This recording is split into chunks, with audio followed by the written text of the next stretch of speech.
The New York Rangers defeat the Vancouver Canucks by a score of 4-3. This was not like the last game versus the Calgary Flames. There was goal scoring, quite comparable to the last game, but not as much action. It didn't really have, because you could really argue that the last game did have a playoff feel to it, especially considering the fact that it was the first game back from the All-Star break. This game was sloppy.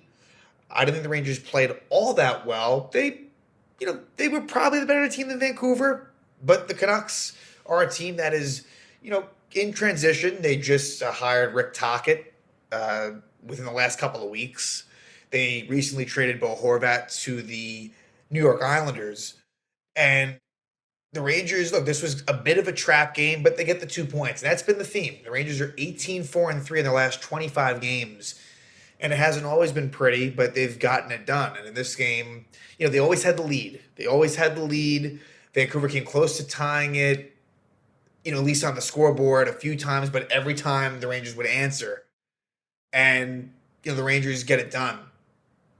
In this one, the Rangers got pretty good production from their, top players.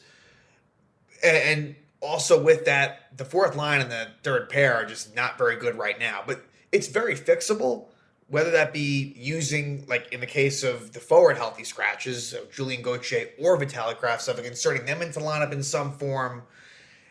Like, to me, that would be something that might make sense. But really, I look at all three of them for different reasons. Will Cooley, Jake Leschyshyn, and Sammy Blais. And honestly, really, none of the three of them really should be in the mix come playoff time. I mean, sure, as a 13th forward, maybe, but I really don't want any of them to be in the lineup. Same thing with Ben Harper, as I've said. That experiment continues to kind of go as you'd think it would. He was playing well, and now it just hasn't been as well. I don't want to harp on that, no pun intended. But the Rangers in this one find a way, and that's the most important thing. Especially in a very competitive Eastern Conference and a very competitive Metropolitan Division for the Rangers to get it done. And a lot of the same players did well tonight, but I want to spotlight the K'Andre Miller-Jacob Trouba pair who really stood out in this one, especially K'Andre Miller, who gets 3 assists. There were 3 secondary assists, but he really did play a really big part in all of them.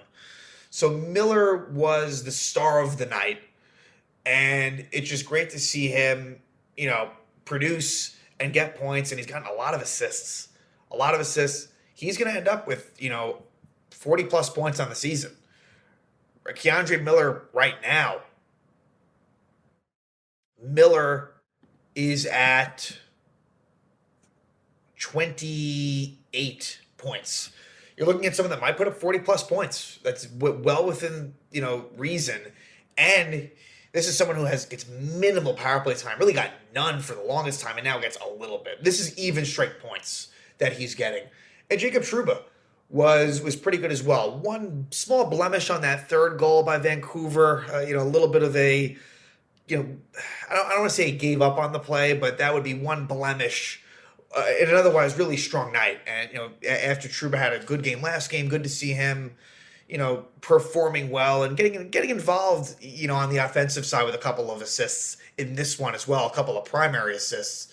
So I thought that pair was really good. And then for the forward side, the kid line again gets a couple of goals, and they've been really, really strong. I mean, obviously, maybe from the defensive side of things can tighten up a little bit, but honestly, that's a line you just don't want to break up, regardless of anything.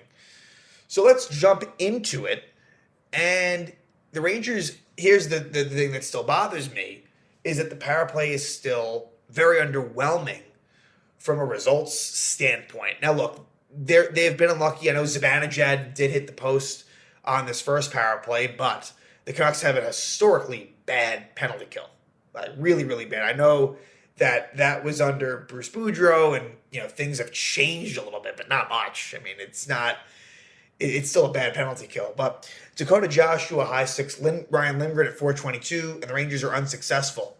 But soon thereafter, the Rangers score, and it's a goal by Chris Kreider. His 21st goal of the season from Trocheck and Miller. It's Kreider's 250th goal as a Ranger. So It's impressive where, when it's all said and done, Chris Kreider, he really might finish like second or third all time in Ranger goal scoring. Like it's really not out of the realm of possibility, which is crazy. But Kreider scores on a nice 2-on-1 play. Miller sets it up. Miller with a nice bank pass off the boards to Trocheck, who finds Kreider. And that chemistry is pretty good between Kreider and Trocheck.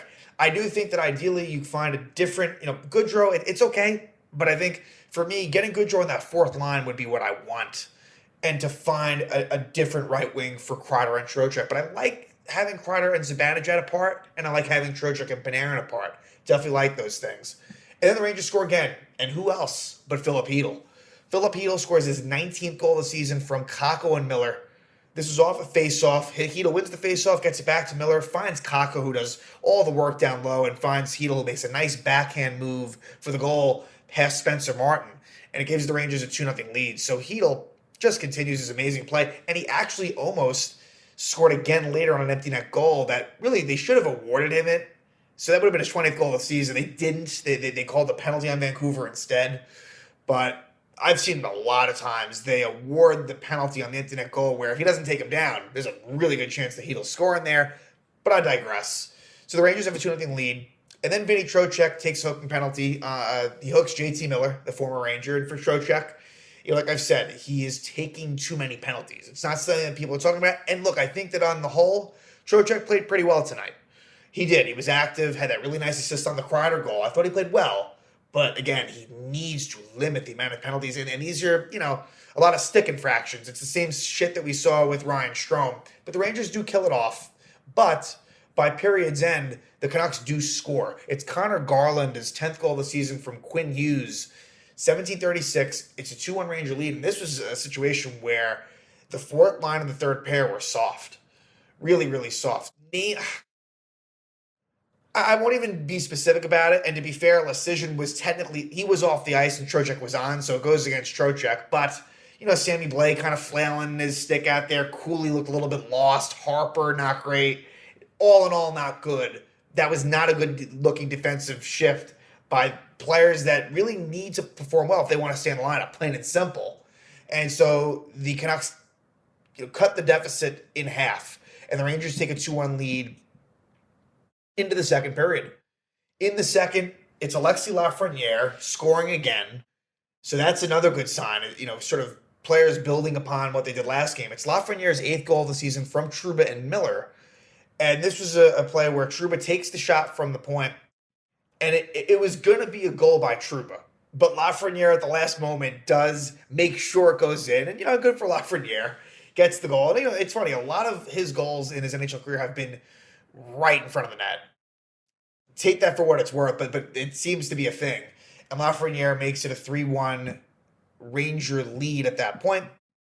Then Vancouver does cut that lead again back to 1 as it's a goal by Podkolzin, his first goal of the season from JT Miller. It's a 3-2 game with less than 4 minutes to go in the second. This was, Podkolzin kind of finds himself alone in the slot, and it deflects off of Panarin and past Shesterkin. So, an unfortunate one. And for Panarin, he ends up getting on the score sheet later. But I still feel like you look at the lines and Zibanejad, Panarin, I don't know.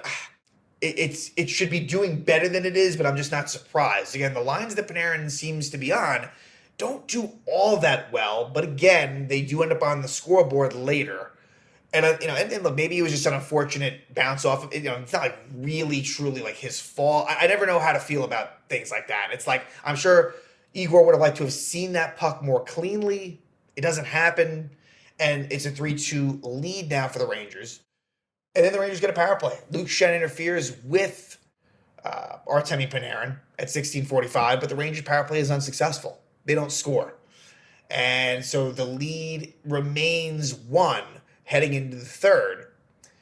And in the third, the Rangers, really were kind of on their heels. I didn't love their third period. I didn't really love most of their game wasn't all that impressive. I thought the Rangers' first period was their best. Definitely their best. Although it kind of tailed off a little bit towards the end of the third period. I thought Vancouver had a decent chance to tie it. But the Rangers late in the third, and and there were some chances by Vancouver to tie it up, but at 16:05, it's a goal by Mika Zibanejad, his 25th goal of the season from Trouba and Panarin. So Trouba with another point shot, and this time deflected by Zibanejad past Martin. And it actually went off of Tyler Myers before going in. But it's Zibanejad's goal, so he scores again. His 25th goal of the season. And the Rangers take a 4-2 lead. But right at 11 seconds after that goal, Vancouver again cuts the deficit to 1. It's Pettersson, his 22nd goal of the season from Hughes and Besser. And this is a situation where Chytil loses the faceoff, but no big deal. There was a potential icing, and Trouba kind of let up a little bit. I don't know, if it was a lack of just full go on Trouba's part. And for Shesterkin, he kind of let it go, I guess, in hopes of an icing, and it put him in a bad position. And it's a goal by Pettersson. So not a great goal by Igor, a weird play, and just like that, the lead's right back at 1. But the Rangers do a decent job, and like I said, Chytil draws that penalty where they could have awarded him a goal. It's a Brock Besser tripping penalty in 1921, and the Rangers hang on for the 4-3 win. So was not pretty at all, but a win nonetheless. And so the Rangers, like I said, 18-4-3 in the last 25 games, like really, really an amazing record that really probably gets lost in the shuffle, and that's totally fine. I think the Rangers got off to a really, really, really slow start to the season and have made up for it and some. And so now the next 2 games before they head out to Western Canada, 2 games, home against the Kraken, who are going to be coming off of a game versus the Devils, and then they're at Carolina, and that'll be Carolina's first game coming back from the All-Star break. Now, it'll be Halak and I would be stunned if Igor goes twice. I think it'll be Halak and Shesterkin. To me, logically, I think it should be Halak versus the Kraken, and then Shesterkin versus the Hurricanes, but I don't know. You think about last year, Georgiev started both games at Carolina in the regular season. So I think anything is possible there. I would not really predict one. Again, to me, I think you'd rather go Igor versus the division opponent, but then again, I wouldn't really be stunned either way, but do expect to see them split time in those next 2 games, and then they'll have a little bit of time off before playing the Canucks again in Vancouver. But the Rangers, they find a way. They beat the Canucks at MSG by a score of 4-3.